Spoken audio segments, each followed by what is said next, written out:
গ্রীষ্মকালে গরম থাকবে, এটাই স্বাভাবিক।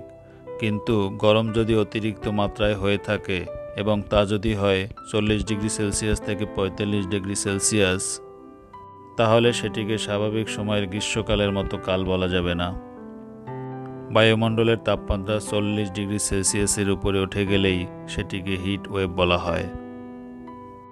বায়ুমণ্ডলের তাপমাত্রা বাড়লে মানুষের শরীরের তাপমাত্রাও বেড়ে যায়, আর তখনই নানান সমস্যার সম্মুখীন হয় আমাদের শরীর, এবং পশু পাখিদেরও নানান রকমের সমস্যার সম্মুখীন হতে হয়। আমাদের বায়ুমণ্ডলের তাপমাত্রা আস্তে আস্তে বেড়েই চলেছে। শীত প্রধান দেশেও এখন তাপমাত্রা আস্তে আস্তে বেড়েই চলেছে। স্বাভাবিক তাপমাত্রার থেকে কিছুটা তাপমাত্রা বেড়ে গেলেই আমাদের শরীরে নানান ধরনের সমস্যার সৃষ্টি হয়, যেমন মাথা ঘোরা, হার্টবিট বেড়ে যাওয়া, দুর্বলতা সহ নানান রকমের শারীরিক প্রতিবন্ধকতা দেখা যায়, যার চরম পর্যায় হলো হিট স্ট্রোক। তবে প্রাণীকুলেরাও হিট স্ট্রোক থেকে বাদ যায় না। হিট স্ট্রোক থেকে বাঁচতে হলে করণীয় বিষয়গুলো আমরা অনেকেই জানি, কিন্তু মানি না। সুস্থ থাকতে হলে মানতে হবে, অন্যথায় ঘটে যেতে পারে বড় ধরনের দুর্ঘটনা। শরীরের তাপমাত্রা ঠিক রাখার জন্য স্বাভাবিক পানি পান করুন ধীরে ধীরে।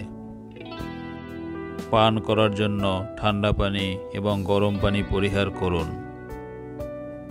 প্রচণ্ড গরমে যদিও আমরা খুব ক্লান্ত হয়ে থাকি, তবুও বরফ মিশ্রিত পানি বা ফ্রিজের পানি পান করা উচিত নয়।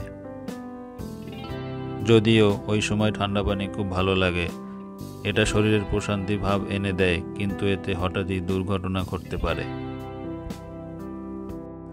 যখন তাপমাত্রা 40 ডিগ্রি সেলসিয়াসে পৌঁছে, তখন খুব ঠান্ডা পানি পান করতে নিষেধ করেন চিকিৎসকগণ, কারণ এতে রক্তনালী হঠাৎই সংকুচিত হয়ে হঠাৎই স্ট্রোক হতে পারে।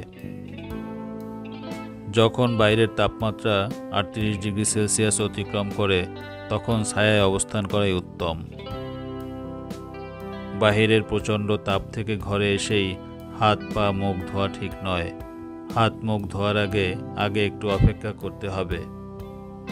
নিজের শরীরের তাপমাত্রা ঘরের তাপমাত্রার সাথে খাপ খেয়ে নিতে হবে, তারপরে ফ্রেশ হওয়া উচিত।